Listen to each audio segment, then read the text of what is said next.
Namaste. It is my privilege to anchor this meeting today. So thank you very much, Taneja ji. Let us start with the universal prayer. Please stand by for the universal prayer. O hidden life, vibrant in every atom. O hidden light, shining in every creature. O hidden light, shining in every creature. O hidden love, embracing all in oneness. O hidden love, embracing all in oneness. May each who feels himself as one with thee May each who feels himself as one with thee know he is also one with every other. know he is also one with every other. Om Shanti Shanti Shanti Om.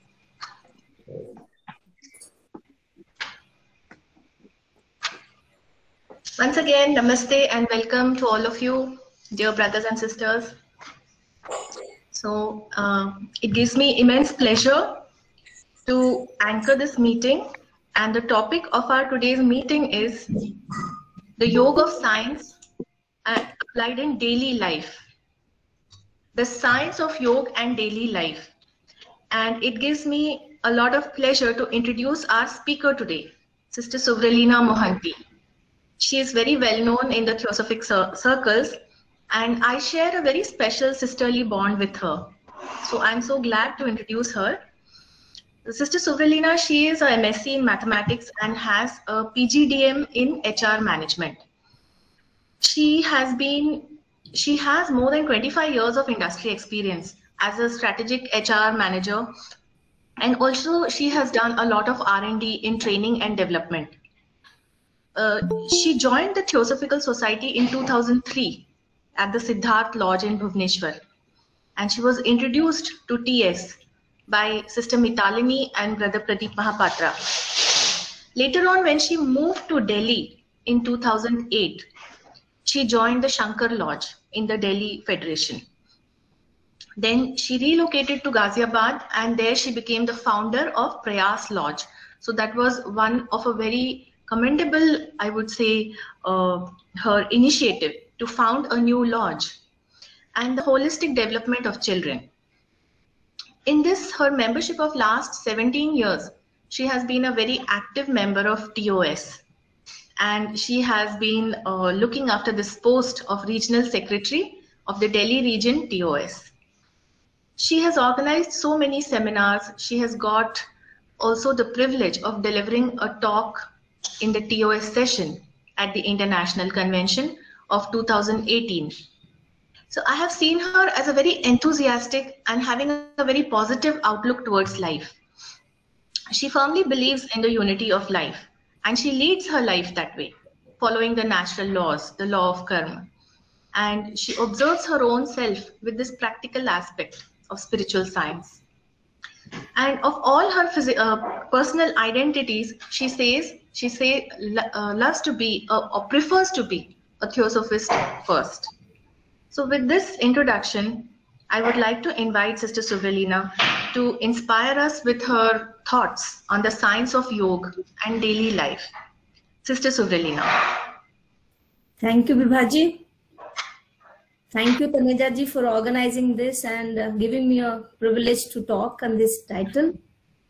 The last line of Vibhaji, I would keep remembering every now and then, every morning when I wake up, that I am a theosophist first. Yes, I believe, and I would love to believe and say myself this as a mantra of my life.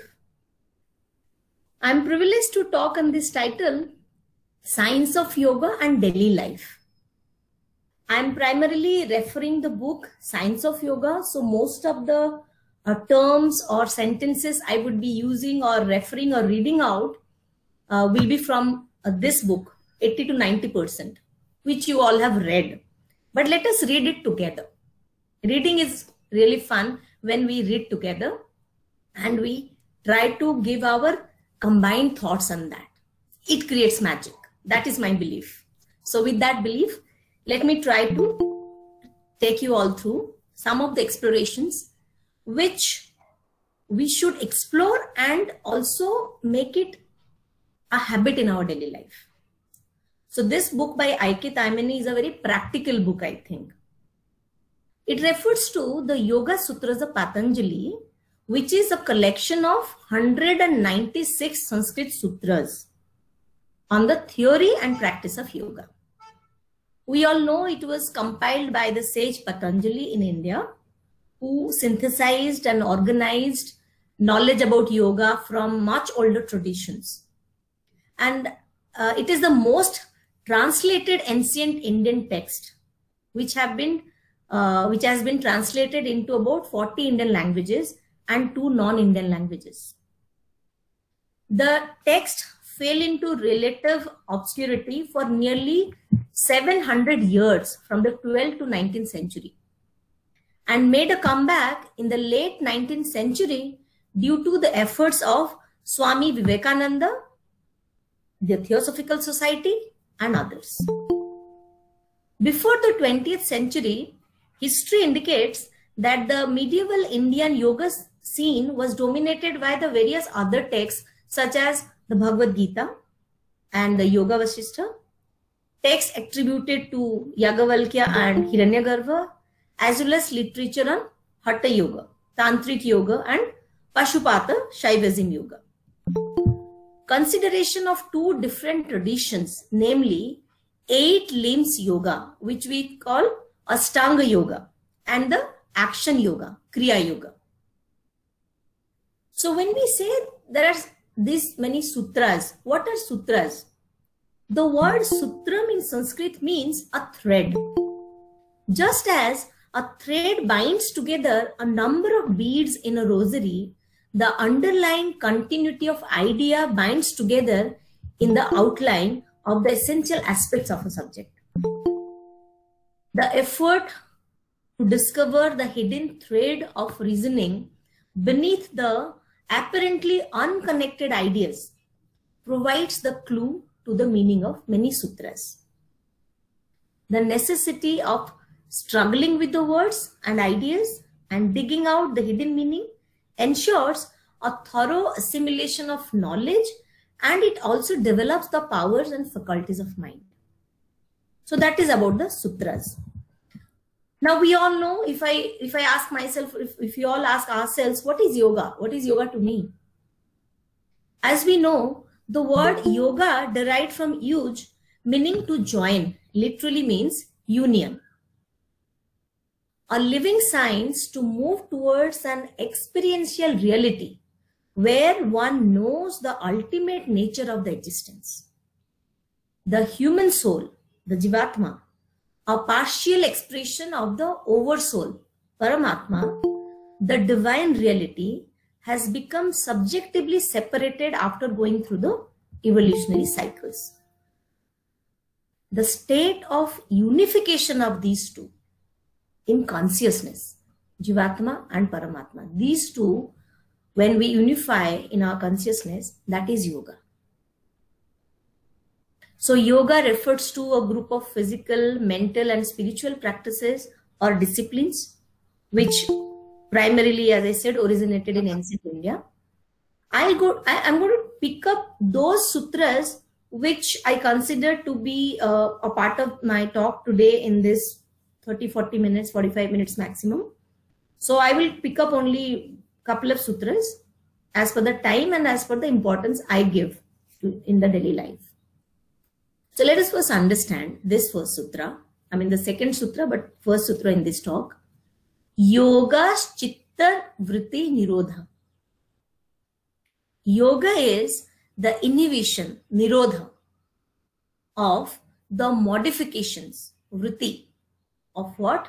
Of the mind, chitta. Now chitta is derived from chit, chitti, one of the 3 aspects of Paramatma we know, Sat, Chit, Ananda. It is the instrument or medium through which the Jivatma materializes his individual world, lives and evolves in the world until he has become perfected.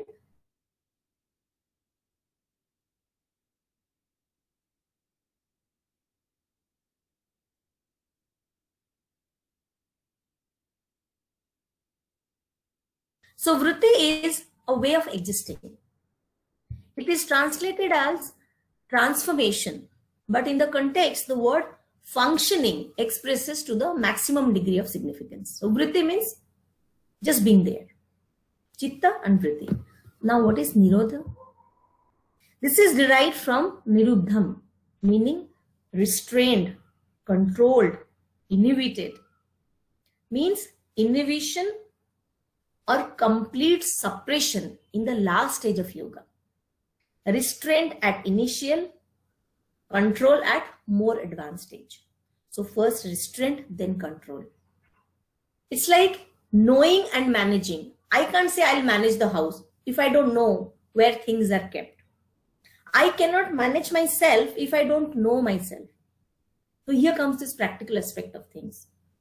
To manage something, I should know first. To manage my personality, my ego, my individuality, I should know what is my ego, what is my personality, what is my individuality. To manage a group of people as a leader, I must know them, then I can lead them. It's very simple. Similar things happen in our spiritual journey. These are very similar, very small, but very important things which we keep on ignoring and we think of big things. But these small things actually play the major roles. So let us go ahead to understand what are the chapters in this book. Since I will not be reading the whole book and I'm just summarizing it, and that too from a practical aspect to apply in daily life. So some of the things I'll just read out. So forgive me for not explaining many things in this talk. You all have read it. Every time you read it, you will find the inner meanings, of course. So there are 4 chapters. Samadhipada, the first chapter, having 51 sutras. Samadhi refers to a state of direct and reliable perception, pramana, where the yogi's self-identity is absorbed into pure consciousness, collapsing the categories of witness, witnessing, and witnessed. Seeing, seer, and seeing. That's what we refer. Even Bhagavad Gita also refers similar texts. Knowing, knower, known. Samadhi is the main technique the yogi learns by which to dive into the depths of the mind to achieve kaivalya, liberation. In Hinduism, we call it moksha. Now, then comes the sadhana pada, 55 sutras. Sadhana is the Sanskrit word for practice or discipline. There are 2 systems of yoga, as I earlier told you guys, Kriya Yoga and Ashtanga Yoga. 8-fold or 8-limbed yoga and the Kriya Yoga. Now, third is the Vibhuti Pada, 56 sutras. Vibhuti is the Sanskrit word for power or manifestation. Supranormal powers, siddhi, are acquired by the practice of yoga. So we know something, then we practice, then we are getting the power. So see the flow. It's such a beautiful flow. Combined simultaneous practice of dharana, dhyana, and samadhi is referred to as sayama and is considered a tool of achieving various perfections or siddhis. And the last one, which is Kaivalya Pada, has 34 sutras. Kaivalya literally translates to isolation. But as used in the sutras, stands for emancipation or liberation and is used where other texts often employ to them the term moksha or liberation. The Kaivalya Pada describes the process of liberation and the reality of the transcendental ego. The whole journey, when you get liberated, everything ends there. Or maybe you get into another cycle of new birth with new energy, with new purposes of life. Now comes the next sutra. Tada drastu swarupe avasthanam. Then the seer is established in his own essential and fundamental nature. The seer is established in his swarupa, self-realization. So what we see, sometimes we say, oh, I see we call it shades of my life. I generally use this term. There are different shades to my life. You know, sometimes I'm this, sometimes I'm that, I'm this and I'm that. But who am I? What is my Swarupa? Fundamentally, what am I? It can only be realized from within and not comprehended from without. A small, such a short and sweet sutra, but so deep. It can only be realized from within and not comprehended from without. The next sutra, Vritti Sarupyam Itaratra. In other states, there is assimilation of the seer with the modifications of the mind. Now, that is the Swarupa. The moment it gets attached to certain other things, somewhere the Swarupa is veiled, shadowed, or maybe covered up. Then the modifications of mind starts. When the chitta vrittis are not in the state of nirodha and the drashta is not established in his Swarupa, he is assimilated with the particular vritti which happens to occupy the field of his consciousness for the moment. Certain examples. Imagine a lighted electric bulb suspended in a tank full of water. If the water is churned violently, it will make all kinds of patterns in 3 dimensions around the bulb. These patterns being illuminated by the light. The bulb will disappear from view. All the light emanating from it is assimilated in the surrounding water. When the churning of water is slowed down gradually until the water becomes perfectly still,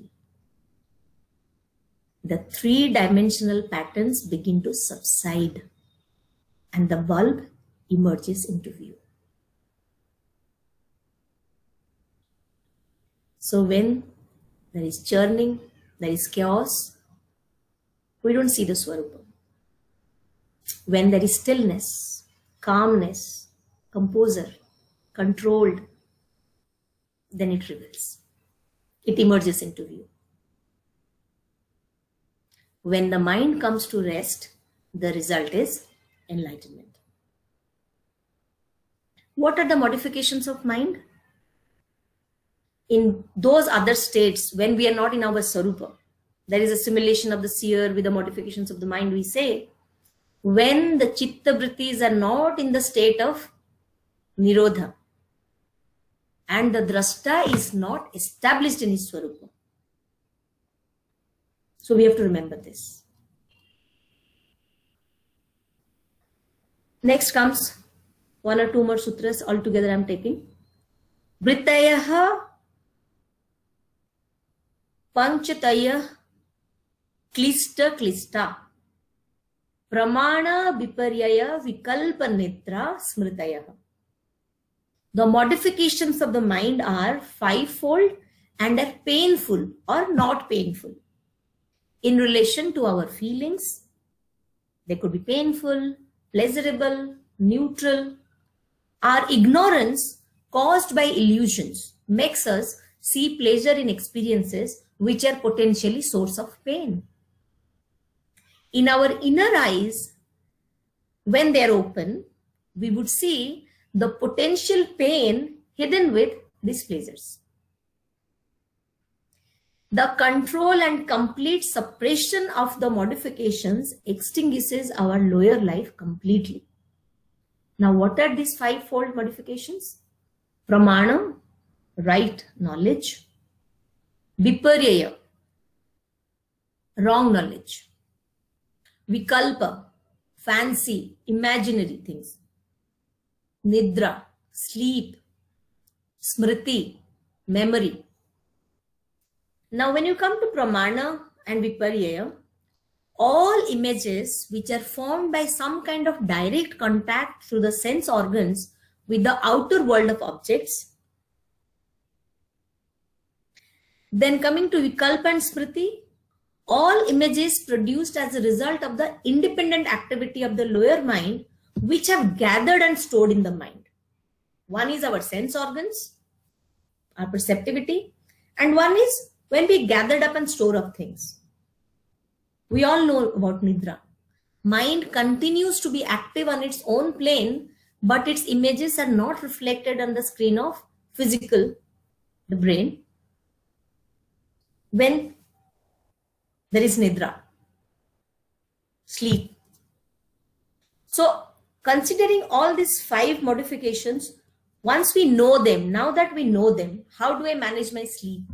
How much time am I sleeping? How much am I storing up things? See, there is a Sanskrit translation of it, but then there is a meaning to it also. If I don't derive it to my daily life, then it will only be a shloka. So it's better to worship the book only. Just keep the book in our temple, just do tilak and arti, and we think we will get the results of it. No way. I must know what is Nidra. I must manage my Nidra. I must know what is the Vikalpa and Smriti. What is I'm storing up in our mind. I would then only control. Again, going back to the theory, knowing and then managing. Controlling will, come up afterwards, naturally.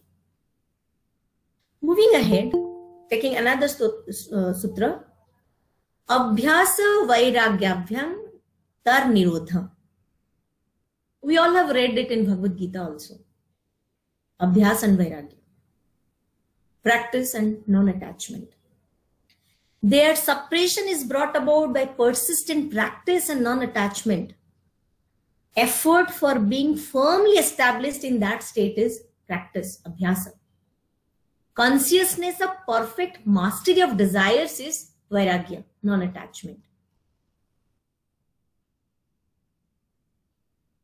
Now there is a little twist here.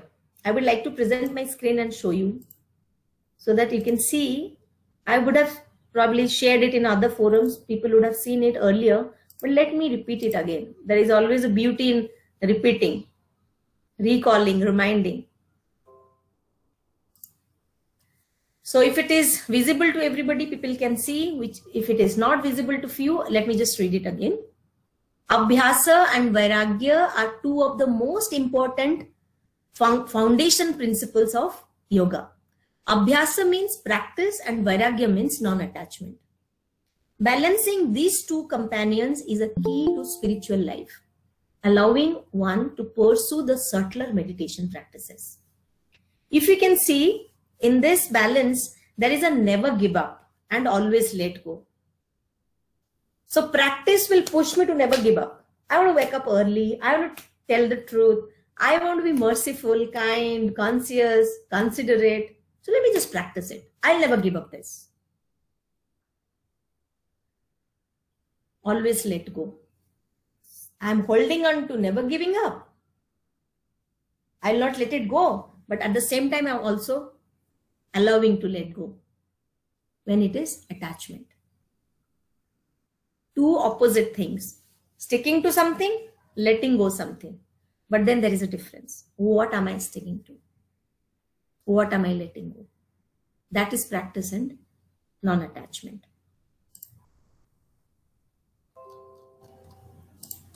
So to move again, to study further on abhyasa and practice, the practices must be continued for a long time. The path of yoga appears very fascinating in the beginning. Of those who enter the path, only a microscopical minority are able to make good progress. Microscopical minority. We are all struggling. We say we are doing yoga every morning. No, we are not doing yoga every morning. We are trying to do yogic practices to actually be connected. Very few have the courage and perseverance to continue. In few cases, karma interposes a real obstacle in the path of the aspirant. We all would have experienced. Somebody has a physical ailment. Somebody is mentally somewhere. Somebody is not feeling good. My bodies are not ready. My vehicles are not ready. How am I going to do it? Maybe my past karmas are restricting me to do yoga. Honestly, this happens to people I've seen. In majority of cases, the lack of spiritual maturity causes discontinuation of the practice too. Because somewhere there is a wish, or I don't know, people tend to ask. I've come across many people who keep on asking, how am I going to get it? How am I going to achieve it? How am I going to go to that thing? We don't need to give anything. We don't need to give effort. We don't need to give time. And we always want to take something. We always want to get out of it something. Practically speaking, am I ready to give? So there comes the spiritual maturity. And that is why most of the people also leave things in between. There should be no interruptions, of course, bringing about very deep-seated and fundamental changes in the various vehicles through which consciousness functions on the different planes require no interruptions, definitely. Every new technique which is initiated must be practiced continuously until it is sufficiently mastered. I'm not going to talk about practices, of course, here, because I've never studied yoga as a subject, or I'm not a yogic teacher or a yoga practitioner. Many yogic teachers or yoga practitioners will tell us actually healthy, good practices. But what I'm going to touch upon is we should do it continuously, practicing continuously. That is what I bring in when I say what I'm going to do in daily life. Whatever I've learned, I must not leave it in between. Excuse me. The path must be trodden with devotion and in spirit of reverence. To give ourselves completely to the work, complete retirement may not be possible or necessary, but a wholehearted devotion is necessary. Circumstances and habits of past lives may not allow us to adopt this new pointed attitude, but this one pointed attitude, but all at once, but we must work steadily. It will come. I myself, I'm a very chanchal kind of a person. I'm not very sthir, honestly speaking. I know what are the things inside me. I am still trying to do it. Honestly speaking, to speak slow with pauses, I take efforts. It is not coming to me naturally. But then I'm practicing it. And I'm sure someday I will overcome this. हम होंगे कामयाब, हम गाते हैं. Let us do it. अभी तो हम सब बच्चे हैं. So we'll overcome. I consider that way. I still consider myself as a child, and I know I am a chanchal kind of a person. Fickle, idhar bhagta hai man. But then I know this, I can control my mind. That belief is helping me to bring into it. Again, daily life. If I do it daily, someday you will find a new Suvralina. Oh, Suvralina, you are so composed. That's nice. So that is the image I'm putting in front of me. Suvralina, you have to be a composed personality. You are running here and there. Hold on. Continuously, when I'm detaching myself from Suvralina, the moment I say, hey, I am like this and let it go. I am like this. From that attitude, if I bring to a position wherein I say, Suvralina, hold on there, be there. I am being the master of my own self.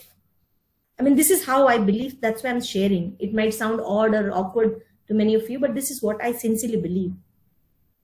Now coming to Vairagya, non-attachment. Vairagya is derived from the word raga, attraction due to pleasure derived from any object. Why absence of attraction only? Why not absence of repulsion? Sometimes we are very attached to somebody as an hatred. I mean, love is an attachment, even hatred is an attachment. We very much hate somebody and we are so attached to that feeling, that thought. I don't like this. Strong likes and strong dislikes, all are attachments. We often say, no, strong likes are only attachments. No, sometimes, why sometimes? Mostly, these days, our serious dislike is also an attachment. We can't just forgive. We are so much attached to that negative emotion for somebody. So both attraction and repulsion bind us. Desire keeps the mind in a constant state of agitation. Trying to render the mind calm without eliminating desire is like trying to stop the movement of a boat on a surface of water which is agitated by a strong wind. Bringing about very deep-seated and fundamental changes in the various vehicles through which consciousness functions on the different planes. Every new technique which is initiated must be practiced continuously. Till when? Until it is sufficiently mastered. See, knowing, managing, now we are talking about mastering, controlling. Temporary indifference has nothing to do with Vairagya. The attraction will come to the surface as soon as necessary conditions are present. So that is a temporary indifference. There has to be deliberate destruction of all attractions and the consequent attachments and conscious mastery over the desires.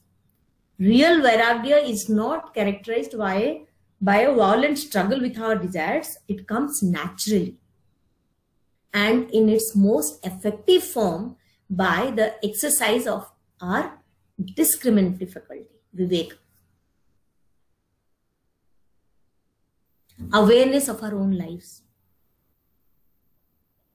Let us analyze life, question its experiences, argue with ourselves, note carefully how much we put into life and how much we gain from life.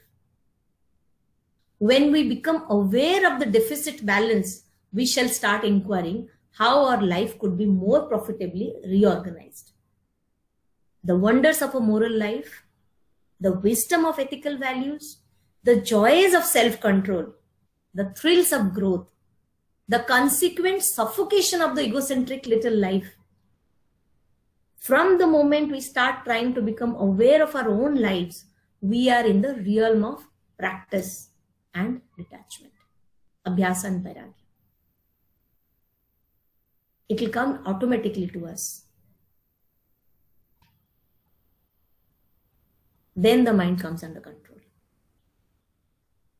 Now, if I start talking about certain varieties of samadhis, there are primarily two varieties of samadhis. Samadhi refers to a state of direct and reliable perception, where the yogi's self-identity is absorbed into pure consciousness, collapsing the categories of witness, witnessing, and witnessed. That is why we say sampragyata, asampragyata. We all know, but let us just repeat it once again. Samadhi with pragya, not the samadhi with pragya. Higher consciousness working through the mind, pragya. Pra is high, gya is know, to know, pragya. The higher consciousness unfolds in samadhi. Mind is cut off completely from the physical world. Consciousness is free from the burden and interference of the physical brain. And what are the differences between them? Presence or absence of pratyaya, a mental image, any concept, an all-embracing vision of unity of life. This will decide if it is there or not. With that, that is sampragyata. Not without that, any samadhi, not with that pragya, is asampragyata. That is why sampragyata samadhi is that which is accompanied by reasoning, reflection, bliss, and sense of pure being. There are 5 courses. I'll just read through them carefully, clearly.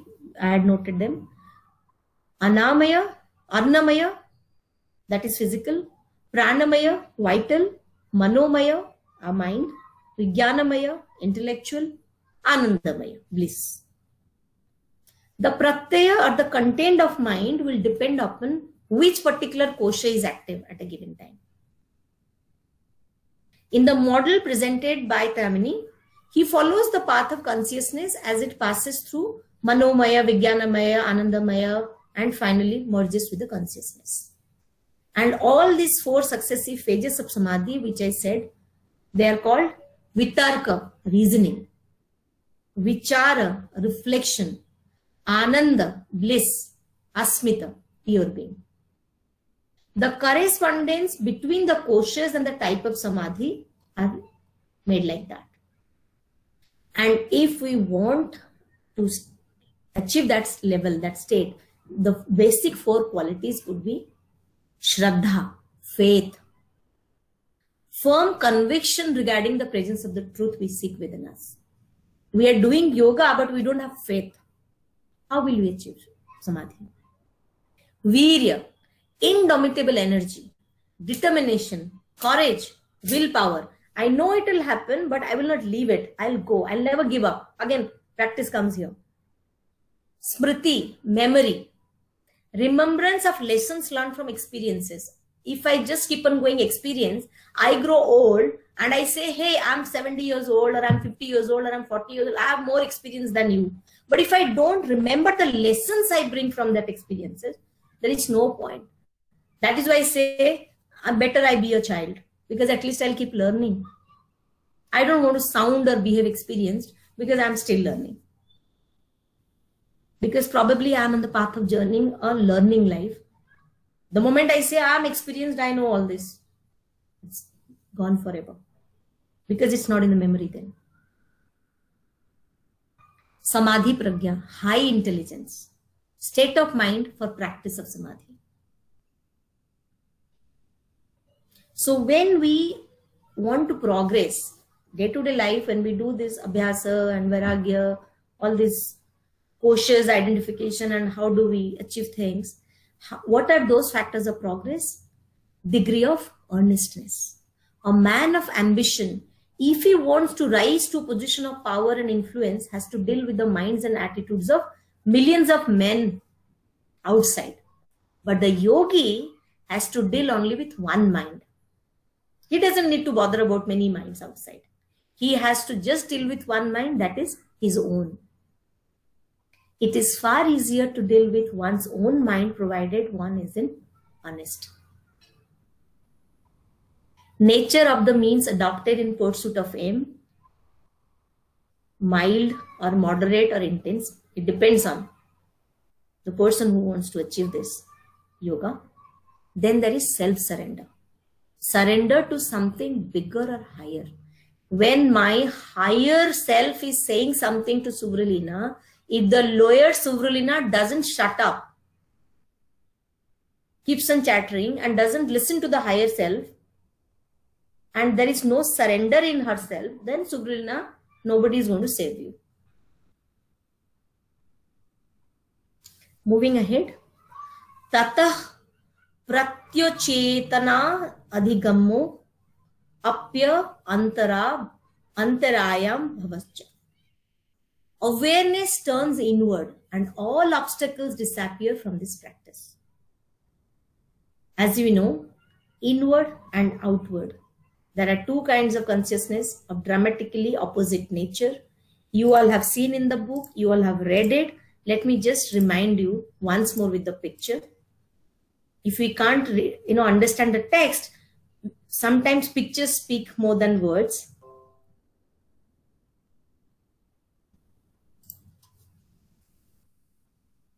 One and many. So this is Pratyak and Paranga Chetana.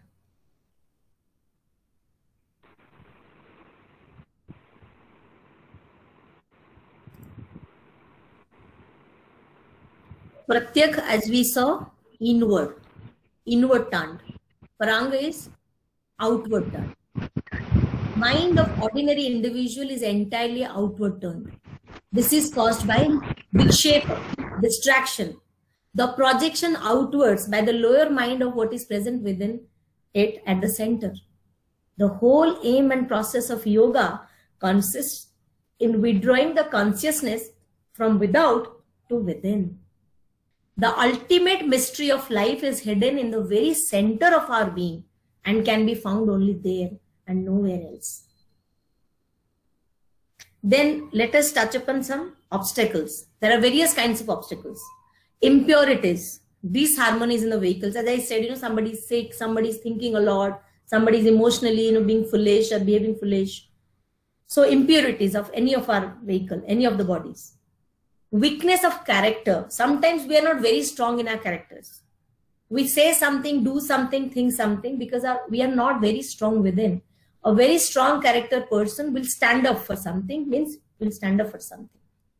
So that strength of character is needed also. Because if it is a weakness of character, it will be difficult. And lack of development. conditions of mind causing Vikshepa and counteracting them, as the book says. Disease. That is why perfect health is necessary. So what I'm doing is I'm just showing the chart of things, which is basically the opposite of what is written. If it is disease, the opposite is we need perfect health. If it is dullness, then that should be a dynamic purpose of my life. The third, doubt. That means there has to be unshakable faith in me, in this objective. So what we are doing here is we are not just saying, hey, I have got this problem, I can't go. Can't I think of alternative? If I am stopping myself, this is a very daily life practice, which I sincerely believe, do, preach, tell every now and then to people. People get bored out of it. Every time somebody comes with a problem, I say, so what can you do now? I know there is a problem. I have put it into my daily habit now. There's a problem. What can I do about it? Here comes the solution. So the solution-centering approach has to be there. I think I should, kind of show it on the screen so that we will read it together. It's very, very important. Otherwise, every time we are just talking about, nagging about problems of life. We never ever gather up the courage to do something. See, these are the points. Disease. So how am I going to counteract it? I will have perfect health. Dullness. There has to be dynamic purpose. If I have a dynamic purpose to wake up every day in the morning, I'll wake up. Nobody can find me lazy. If I have doubt, we say, okay, there is a doubt. Then there has to be unshakable faith. So let us apply the solution, just opposite. Carelessness. If I say I'm very careless, why should I use the word even? Hey, I have to be very careful and, I'll pay attention. That, see, it automatically, when I say I'm careless, see, I'm just closing my eyes, my body is so negative. The moment I say, I think I'll be careful, see, I'm smiling. When I say, I think I'll pay attention, I'm being energetic. That is the difference. Experiment it, we will know it. If there is laziness, I will have a discipline to execute things. If there is worldly mindedness, which is killing me, which is stopping me, I'll use the faculty of viveka and become alive to illusions of life. If delusion is there, to be highly alert, to take a thing for what it actually is. Applying my intelligence, applying my discrimination. There is a non-achievement of a state. I will have patience and the capacity to self-surrender. Instability. I will practice perfection. I hope you all see what I'm seeing also. The moment I'm talking about problems, I am in problems. The moment I'm talking about I'll solve it, it's me and we, I'm going to take hold of it, I'm charged up. That's it. And what are those 4 symptoms if we talk about Vikshepa? Mental pain, despair, nervousness, hard breathing. There is a mental plane if there is an inner conflict. There are opposite desires. I want to have it or I don't have to have it. It's like that, I have seen in a lot of Hindi movies, the hero plucks a flower and yes, no, hoga, nahi hoga, or something like that. It chalta rehta hai. Yes, no, to be, not to be. We all are in that state of mind. To do or not to do. To have, to not have. So that gives a pain because there is no clarity in the mind. Every damn thing we do in our daily life, if you don't have clarity in what, let's say if Taneja ji asked me to come and do this talk. Either I'll take a decision, no, I'm not going to take it because science of yoga everybody knows, or no, let me just take it. Maybe I'll bring some daily life approach to it. So it's over. If I say science of yoga, Patanjali book, wow, इतना बड़ा सब कुछ है, बहुत ज्ञान है, मैं छोटी सी जान, इतना बड़ा ज्ञान नहीं हो पाएगा मेरे से, I'm gone. अगर मैं उतना कॉरेज ले आऊं कि नहीं, let me just try. At least I will bring out the daily life part which I have been doing. Maybe people are knowledgeable, people know it. What if I try, if I give a little effort, somebody in the audience, somebody, whoever hears this video afterwards, maybe I'll help one person, because many people would not have read this book. So every damn decision to give a talk, not to give a talk, to go there, not to go there, the moment you are clear why you want to go there, what is there for me, what am I going to do, all mental pain is over.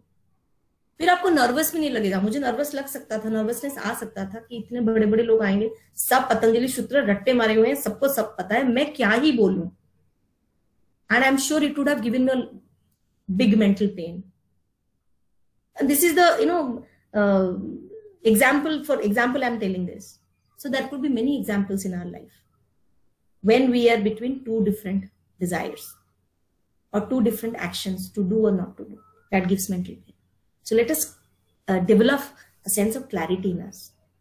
Despair, when pain is combined with consciousness of incapacity to remove it. Because we know we want something, but we want it desperately. But then we know that we are incapable. We don't have the capacity. We don't have the strength. There comes the despair. Nervousness, outer physical symptom of despair. The moment I am in despair, I'm nervous. Then this hard breathing starts. And let me tell you, all basics, you go to any yoga teacher, any person who's doing yogic research, he can never ever leave breathing as a part of yogic practice.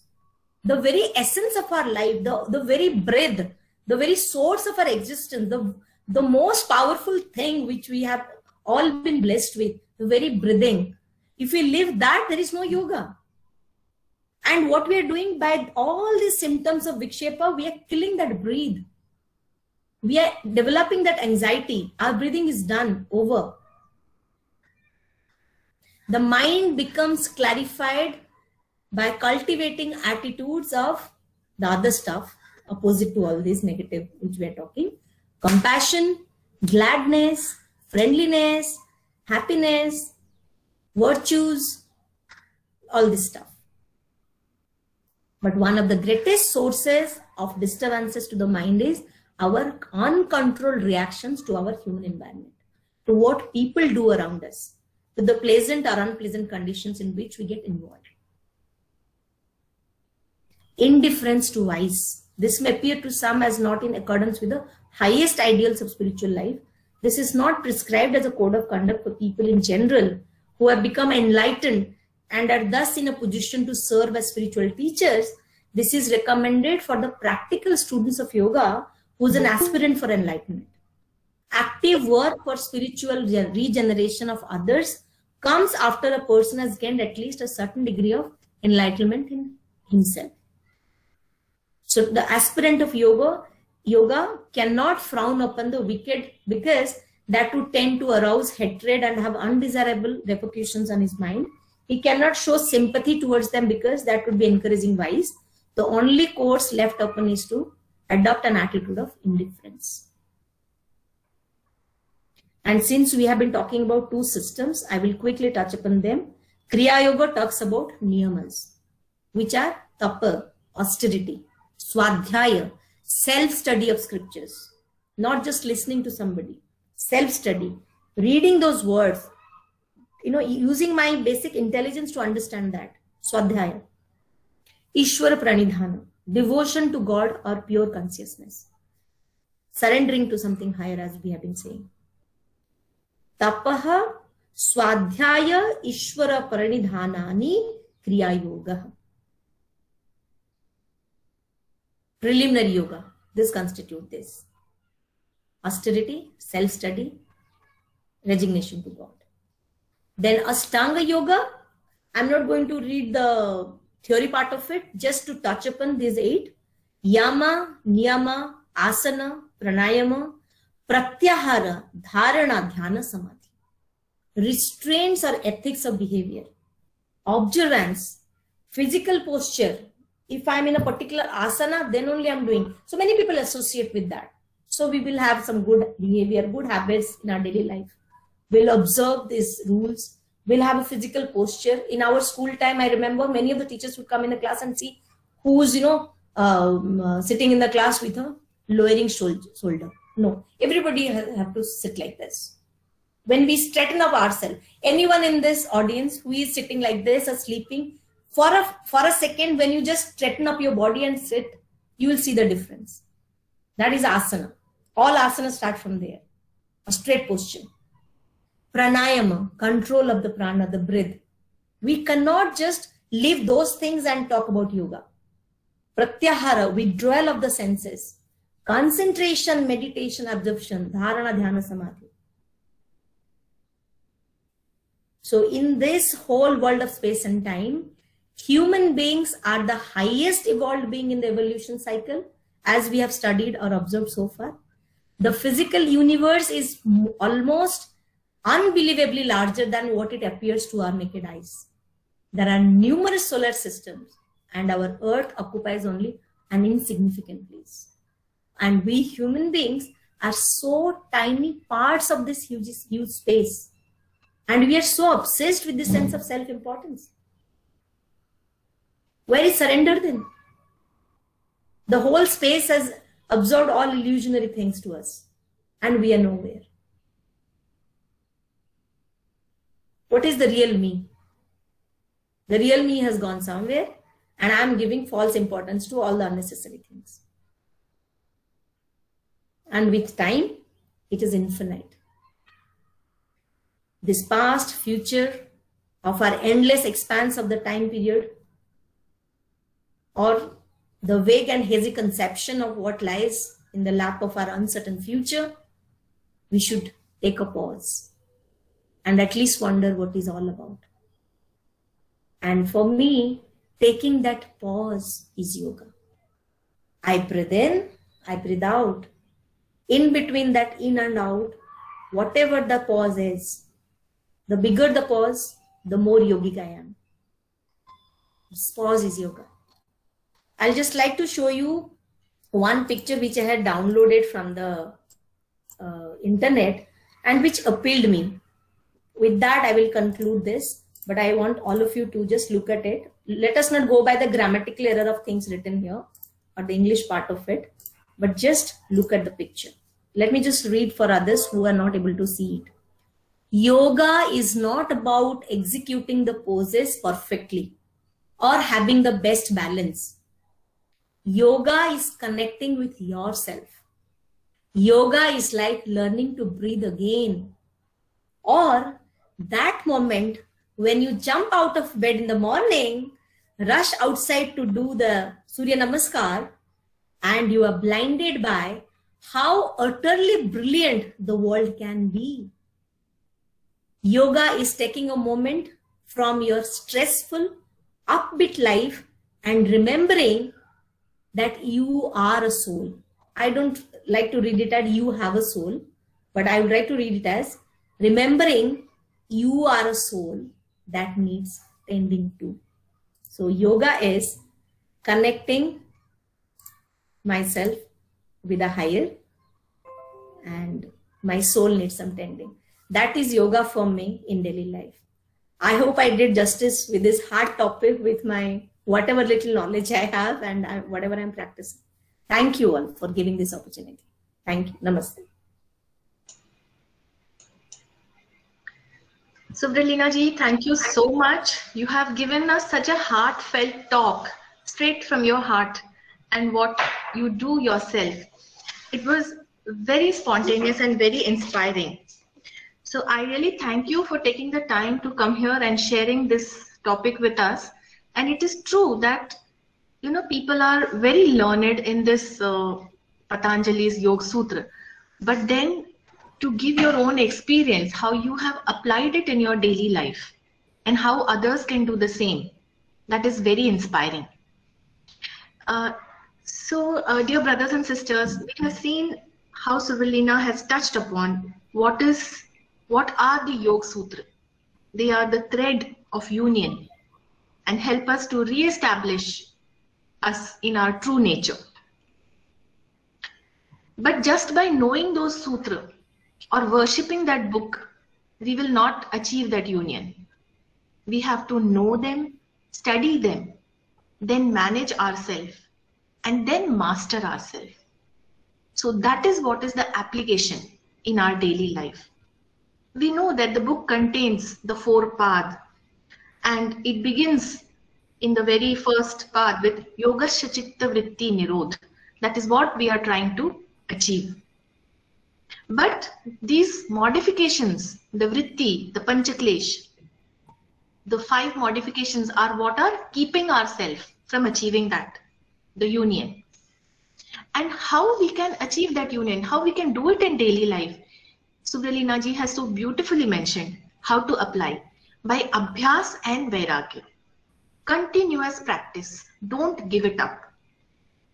And in that sense, we have, when we look at the obstacles in our life, that, oh, I cannot do this. Oh, I don't have this. You convert it into a sentence of solution. So every obstacle that you see, you look out for a solution. That is how you can apply it in your daily life. So these Yoga Sutras, they are not somewhere on a high pedestal, which can be achieved only by yogi. No, they can be achieved by everybody, every day, in every life, in our everyday life. So this is very beautifully put by Sister Subralina. What is yoga? Yoga is nothing but the pause which is in between your breathing in and breathing out. You are taking this breath every day, every moment of your life. And you are also achieving yoga with every breath that you are having. That is the pause, the stillness, the silence between these two, in and out, breathing in and out. So with these words, I thank Sister Subralina once again for this most inspiring talk. And if anybody has any questions or would like to discuss something or share their ideas, please unmute your mic and you may speak. Thank you so much, Sister Subralina, for your wonderful talk. And you touched upon that how yogic practice can be brought into daily life. So that part is very, very inspiring. I would like to put up some problem, like in a daily life, personal life or professional life that we face. We attract negativities from the people surrounding us, maybe because we are progressing, maybe because of they are jealous of us. So how to deal this? Like what kind of attitude we could have to live peacefully along with it? So if you can throw some light on it, that would be very great. Thank you. I would, it's a straight question for me, I think. Every audience, when I go and speak, I think somewhere the nature asks the question which happens, which I keep on pondering. See, interestingly, I have found out a logic here too. If I am able to see somebody's jealousy, that means some jealousy is in me, honestly speaking. If I'm able to see, hey, he's doing that thing wrong, how am I identifying that that is wrong? But that means some mirroring is happening with me also. Because see, people who are actually saint-like, they're at a very different stage. They have overcome everything and they're in absolute bliss. Because we are not getting absolute bliss, that means there is some impurity in us. That's the first thing. Second, we are all magnets. We all are all magnets. So somewhere, no, whatever is coming around and I want to absorb as a magnet, it's on me. How long as I hold on to it is also on me. एक वो match box की तिल्ली की तरह हो सकता है या फिर एक हवाई जहाज की साइज का हो सकता है. Anything that is disturbing me, am I holding on to for 2 minutes, 3 minutes, 3 hours, 4 hours, 40 years, 50 years, till deathbed? I have seen people keeping grudges, keeping hatred in their heart till their deathbed even. Just because they are not empowered enough to let it go. I mean, this is what I feel. I don't know if I'm right or wrong, but this is what I see. First thing is, everything that happens around is mirroring. Here, now, or maybe in my past life, I am a hardcore believer of karma. I would have done something to Vivaji sisterly, that's why she's so fond of me. Otherwise, I'm not that a sisterly material. I'm so stupid, nutcut kind of material. Maybe she's wise and she is intelligent and her heart is very big. वो मुझे छोटी बहन की तरह प्यार करती है. वो चाहती तो मुझे 2 थप्पड़ भी मार सकती थी. यार सुब्लिनिया क्या तुम चंग चंग चंग चंग हो रही, इधर जा भाग रही, उधर भाग रही हो. But look at it. She has embraced me as a younger sister because she believes that this is a little childish sister of me. I'll control. She can control me. So the very perception changes. People who you think are jealous of you, or you think that you are at a level and they have not understood, you don't know which level are they. They might be there to test you. Some people keeps on testing us, testing our patience, testing our capacities. Some people who even underestimate you. Love it. लोगों को underestimate करने दीजिए. Then you do something good. Time will reveal that. So let us not be in an anxiety. Correct me, seniors sitting here. This is what I believe I have been practicing. So maybe our seniors could add in some tips to overcome this. But this is what my little heart and mind helps me to overcome such things. हाँ स्वर्लिना जी, आपने बहुत अच्छा answer दिया है और मुझे HPV का कुछ याद आ गया जो प्रैक्टिकल ऑकल्टिज्म में उन्होंने लिखा है कि आप अगर इस पाथ पर हैं और इस पर, जैसा कि आपने एक तो प्रैक्टिकल इम्प्लीमेंटेशन पर बहुत ज्यादा जोर दिया, ये बिल्कुल ठीक है क्योंकि बिना इम्प्लीमेंट किए उन सूत्रों का कोई महत्व नहीं. हमने विद्वता के खातिर पढ़ लिया, विद्वतापूर्ण वार्ताएं दे ली, लेकिन हमारे दैनिक जीवन में वो परिलक्षित नहीं हो रहा, वो दिखाई नहीं दे रहा. तो HPV ने लिखा है कि आप ऐसा कोई भी सम्यक कार्य कर लें या जो दूसरे लोग हैं उनकी प्रतिक्रिया का कोई महत्व नहीं, उतना ही महत्व है जितना उनसे आप लर्न कर लें. बाकी उसको छोड़ दें क्योंकि वो आपके अंतस के बारे में क्या जानते हैं, आप कहाँ स्टैंड कर रहे हैं, आपका मेंटल स्टेटस क्या है, आपका इमोशनल स्टेटस क्या है, इसके बारे में वो नहीं जानते. तो उनकी मान्यता और उनकी कथन का कोई बहुत महत्व नहीं होता है. लेकिन अगर उसमें से कुछ लर्न करने वाली चीज है तो चूंकि आप विवेकवान हो चुके हैं, ज्ञानवान हो चुके हैं, और कोई भी पदार्थ, कोई भी कोश उसको बांध नहीं सकता, आबद्ध नहीं कर सकता. वो कहीं ना कहीं विल पावर के रूप में आपको आगे बाध्य करेगा कि आप उस पर वो रहे. तो मुझे लगता है आपने बहुत ही सुंदर आंसर दिया और इतनी अच्छी सच बात है कि उन सूत्रों का जो हमारे डेली लाइफ से कनेक्टेड है उसको हम लगातार अनवरत रूप से अवेयर रह करके ही हम उसको ओवरकम कर सकते हैं. नहीं तो वो देहात्मा जो है हमारी, वो हमको बार बार हमारे कोश हमको इसी तरफ ले आते. और बहुत आपको बधाई, बहुत साधुवाद आपको इस बात के लिए.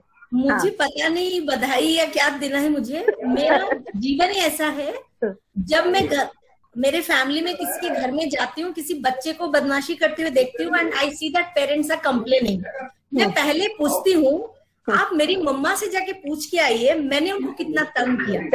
राइट. और आप मेरे मम्मा के साथ जितने मैंने नाइंसाफी, जितना तंग मैंने उनको किया, उसके कंपैरिजन में आप अपने बच्चे को देखिए, यू विल फाइंड योर बच्चा go. Because I have been so नटखट, सो स्टूपिड, हर बार क्वेश्चन, हरकतें, जिद, मन में जो आया वही करना. मेरी मम्मी ने मुझे कैसे संभाला होगा. मैं हमेशा हर मम्मा को कहती हूँ जाके मेरी मम्मा से पूछिए, मैं तो बिल्कुल एनिमल हूँ, उन्होंने मुझे कैसे संभाल के इंसान बनाया. So every child when I see that the child is not cut, ये वो, मैं सोचती हूँ मेरे से तो बेहतर है भैया, ये सुधर जाएगा. नहीं, बहुत अच्छा, बहुत अच्छी तरह से आपने बताया. और अगर हर माँ अपने उस चाइल्डहुड को थोड़ा सा याद कर लिया अगर, तो मुझे लगता है कि ये जो कंप्लेंट्स वाली बात है ये शायद नहीं है. ओवरऑल मैं आपको फिर से बधाई देती हूँ, कांग्रेचुलेट करती हूँ इतनी अच्छा प्रस्तुतिकरण के लिए. और आप उसको डेली लाइफ में इतना गहराई से उतार रही हैं, इतनी डेप्थ के साथ उतार रही हैं कि मेरा मन बहुत प्रसन्न हो गया है. तो बारंबार आपको साधुवाद. हम लोग थोड़े जेन्युइन हो जाएंगे ना मैम, लाइफ हमारी बदल जाएगी. हमने जेन्युइनिटी रहना है. गलती है तो मेरी गलती है भैया, that's it. It's so simple to be genuine. Okay. Thank you. Thank you, ma'am. Thank you. Anybody else would like to speak or discuss something? Yes, I may like to add Yes. to the question which was asked and very well answered by Sister Suvarlina. Just to understand, she said rightly that we act as a magnet and like attracts like. So in order to understand the issue, let us take the example, the same man who has the negativity. He has a negativity towards a saint or say Buddha, the Buddha. There is an example in the life of the Buddha that somebody went and kept on abusing him continuously. And Buddha didn't show any reaction. So this man was tired. He himself got exhausted. And then he asked him, why are you not showing any reaction? He gave that famous example we all know about of the gift. That the gift you brought, I have not accepted it. So gift is with whom? Gift is with you. So friends, it actually depends on whether if we are tuned to 92.7 FM, we'll definitely get 92.7. But if we are not tuned to 92.7, we are tuned to 102.7, 92.7 will not be caught by us. इसलिए सारा खेल जो है ना, खेल बाहर का नहीं है, खेल अपने अंदर का है. और ये अंदर का जो खेल है ना, बड़ा खतरनाक है. खतरनाक, I have used the wrong word. It's very strenuous. You know, that's why in the Mahatma letters also it is said, the process of self-purification is not the work of a day or two, not even of one life. It extends over a series of lives. The earlier one starts, the better it is for him. So I hope I am able to give some idea to the sister Winnie, probably who asked this question, that instead of focusing on what's going on outside and somebody is coming and telling us something, if we focus on ourselves, maybe we purify ourselves like we purify gold by putting it in the fire, or when we purify silver, we put it in the acid number of times, take it out, put it in water, again in acid, again in water. So if we continuously do it, maybe someday, today, tomorrow, or someday will come when we will not be showing that reaction. It's just a question of action and reaction. If we don't react, if in the Buddhism it's given the example like a broken gong. A broken gong doesn't make sound. Or a bull with a broken horn doesn't give us pain when it comes and hits us. So it's just a question of that reaction, and it all depends on us, how we handle ourselves. This is one point which was in continuation of the answer given for the negativities found in other people. It's better to look inside also whether we have negativities or not. The other point which I would like to add was about the breath.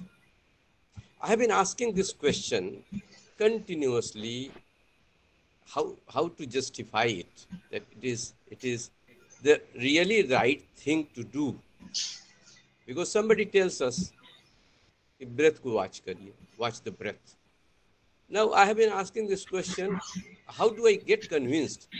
Because if I get convinced to somebody, just as Prince Siddharth got convinced that an old man, a sick man, a dead man, this misery is coming to me also. So just like one piece of rice, boiled rice, tells us about the entire rice, whether it is cooked or not. One example was sufficient for Siddharth to come to the conclusion about what is the issues we are facing. So similarly, the question is that, am I convinced? And I keep on asking this question. Say, for example, during last few days, because of the COVID, there has been meditation going on by the Buddhist monks all over the world. And a large number of countries participated in that meditation. I also participated. And so large number of countries, when they ask for sitting for meditation, they ask you to look at your breath. Yesterday, I was visiting a site, 7 Wonders of the Buddha. And in that, in Thailand, they were teaching, look at your breath. And I also am told that Siddharth, Prince Siddharth, what he witnessed at the age of 5 below that Jamun tree. And he came to that Samadhi stage. Same he witnessed and he did when he got enlightenment. Now, what can be common? The thought of a 5-year child and the thought of Bhikkhu Siddharth are not the same. So, the similarity can be only about the breath and nothing else. So, I try to convince myself, because unless I am convinced 100%, as Buddha, as Prince Siddharth was convinced about the old man, sick man and dead man, it will not come into action 100%. That is my understanding, and that's all. And regarding the humility which sister mentioned, I mean, it's a well-known story of Newton when he discovered, he said, I have got only a few pebbles from the seashore. And the same thing was told to the Buddha. He said, I have got only a few leaves which are there in the tree. The entire tree is still to be left. And so far as the mystery of universe, you know, the science says that some of the galaxies and stars from where the light has started even before the Srishti was made has not reached this earth till now. And to tell us the number of galaxies and stars, they give us the example कि हमारे सारे हिंदुस्तानी लोगों के बाल जितने हैं उतने बाल को, if you count them, then it will be almost equal to number of galaxies. Once in Rotary Club of Tanzania I spoke it, then somebody from the audience said, sir, in India most of you must be bald. आप गंजे होंगे इसलिए आपके बाल कम होंगे. Thank you very much. God bless you. Thank you, Brother Rishikesh Sharanji. Thank you for that very enlightening talk. Thank you, ma'am. Hello. Yes, Hello. sir. Yes, sir. Please speak. I must congratulate Suvarlina. Very nicely she explained, and her experience was very nice. I am very happy to listen her. And can you hear me? Yes, sir. Am I audible, Suvarlina? Yes, sir. What we have to remember is we all are yogis.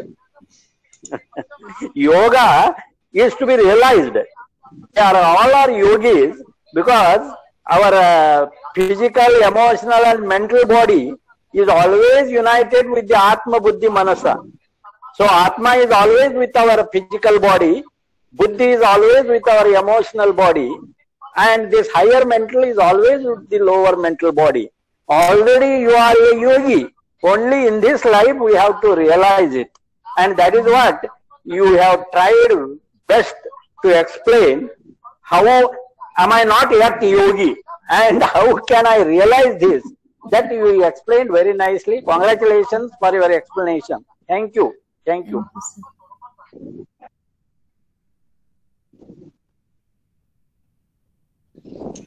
Yes, I think we had one more speaker, Bhavna. Thank you, madam. I am Bhavna Revarikar.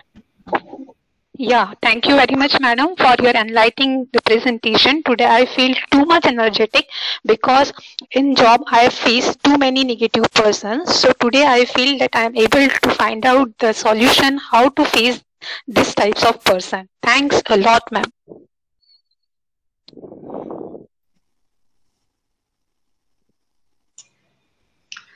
Okay. Thank you, Suvarlina ji, for such an enlightening talk, and thank you, Vibhaji, also for a excellent comparing. So now I will request Satsangi ji, Dr. Satsangi ji, to please speak a few words. Thank you very much. Can you hear, all of you? Yes. So I must congratulate Sister Suvarlina ji. Wonderful talk. There were so many beautiful things about today's session. Number one, the subject. Beautiful subject of the Yoga Sutras and commentary by Dr. I.K. Taimini. Wonderfully explained and presented by the speaker, Suvarlina ji. Her style of speaking is remarkable. Her fluent way of talking, she is a prolific speaker. She has understood everything, and that's why in a very simple manner, she could introduce the subject and she could explain it to all of us. Practicing the yoga in day-to-day life is the crux of all things. We all have read it many times. We know the translation. Still, to practice it in daily life is the most important way of practicing the Yoga Sutras. And I believe that if one has mastered the Yoga Sutras and have known it by heart and is practicing in daily life, he does not have to do anything more. Then I would also congratulate the comparer of today's program, Sister Vibha Saxena ji. She is a very brilliant speaker and a knowledgeable lady, and we all are very much proud of having Sister Swarlina with us and Sister Vibha Saxena with us. She is heart and soul of our group of this theosophical discussion, online discussion. So I congratulate her, and then I also congratulate Brother Taneja, who is doing his best to keep these programs going on. It's very difficult, but what I find that these meetings are much more fruitful and much more much better than the real meetings at Indraprastha Lodge. We have more participants from all over the country. We have all luminaries. We have Brother Shinde here. We have Brother Rishikesh Saran here, and so many of the regular. And I really feel that this is a wonderful platform with wonderful speakers, wonderful discussion. So this is true theosophy. So I congratulate all of you, all the participants which I see here, and and I'm thankful to you all that you have participated in and made this a very successful program. Thank you very much. Thank you again. Particular thanks to Sister Swarlina, Sister Vibha Saxena, Srindeji, and Brother Rishikesh Saran, and all our friends here. Thank you. Namaskar. Thank you, Dr. Satsangi. Thank you.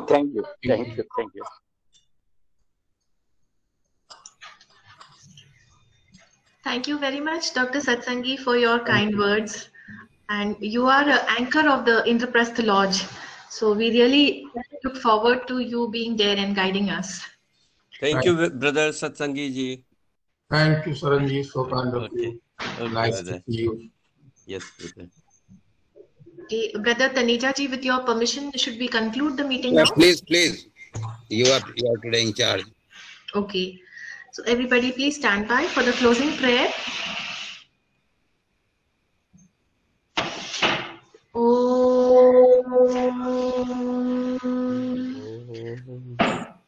Asito ma sadgamaya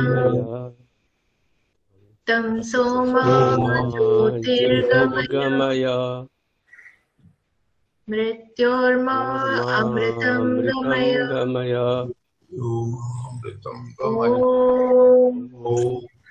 Sarvesham swastirabhavatu. Sarvesham shantirabhavatu.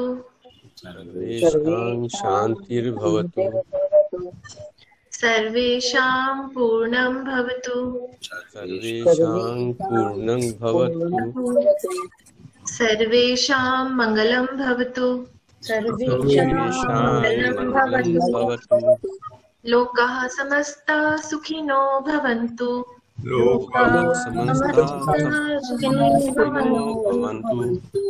Sarve bhavantu sukhinah. सर्वे सन्तु निरामया सर्वे भद्राणि पश्यन्तु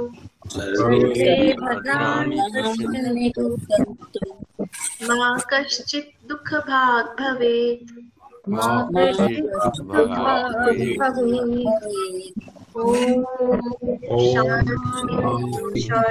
शांति।